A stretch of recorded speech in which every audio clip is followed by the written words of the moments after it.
Papa, maman, est-ce que tu fais des offrandes pour ton enfant?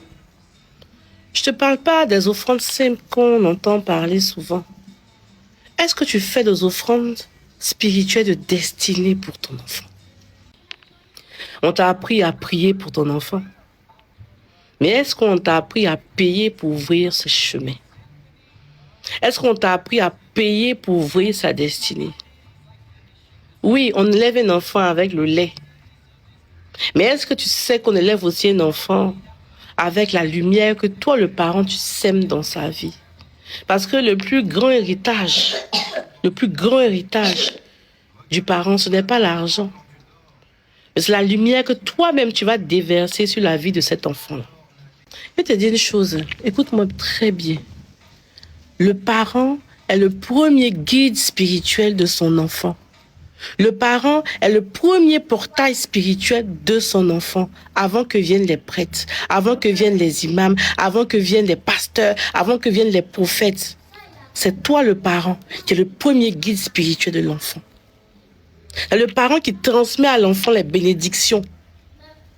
Et si toi, parent, tu ne le fais pas, qui va le faire? Est-ce que tu sais ce que tu représentes dans la vie même d'un enfant? J'ai un portail. Est-ce que tu fais les offrandes pour ton enfant?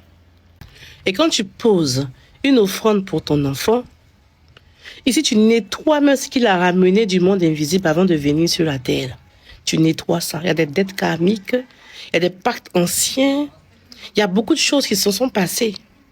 Donc en faisant cela, tu rééquilibres certaines choses dans sa vie. Parce que tu fais moins chez toi ou fais plus chez quelqu'un. C'est ça l'offrande. Et aussi, tu ouvres son chemin, tu fais briller son étoile. Comme vous avez parlé d'étoiles là. Moi, j'aime pas trop parler d'étoiles. Mais tu fais briller son chemin et tu ouvres ses chemins. Voilà pourquoi c'est important que le parent fasse des offrandes dans la vie de son enfant. Fasse des offrandes au nom de son enfant. Jusqu'à ce que l'enfant ait 18 ans pour faire lui-même ces offrandes-là. Ça ne va pas, je appelle, allô maman. Ça ne va pas. Elle dit, calme-toi. Ça, c'est ce que je vais faire. La maman s'est levée le matin très tôt. Elle va commencer à proclamer des choses pour son enfant. Elle va prendre les codes de la nature, commencer à prier. Elle va aller faire l'offrande. Les choses se décantent. Tac, tac, tac. Parce que la maman, elle est assise. Toi, maman, qu'est-ce que tu fais pour ton enfant? C'est vrai, tu pries, tu jeûnes, mais active, fais des offrandes. Papa, active, fais des offrandes dans la vie de ton enfant. Quelle offrande? Comment on fait une offrande spirituelle destinée? Tu vas acheter, c'est simple. Achète du riz qu'on prend pour manger. Le riz est très important. Haricots, du riz. Achète du lait, du sucre, du pain. Ce genre de choses qu'on mange là. Réunis ces offrandes-là. Et puis fais tes intentions dessus. Je fais ces offrandes-là au nom de mon enfant. Tu dis son nom. Pour ouvrir ses chemins. Ou pour sa santé. Ou pour, en tout cas, prenons ce que tu souhaites pour l'enfant. Et tu donnes ça à des personnes démunies. Tu donnes ça à une famille démunie. Une maman qui a des enfants, des orphelins. Tu le fais au nom de ton enfant. C'est des choses à faire tout le temps. Au moins une fois par mois. Pour équilibrer quelque chose dans la vie de tes enfants. Parce que tout ce que tu es en train de s'aimer physiquement est en train d'être sémé dans le monde spirituel pour effacer certaines choses et pour rétablir certaines choses et pour ouvrir les chemins, pour que ton fils ou ta fille rayonne.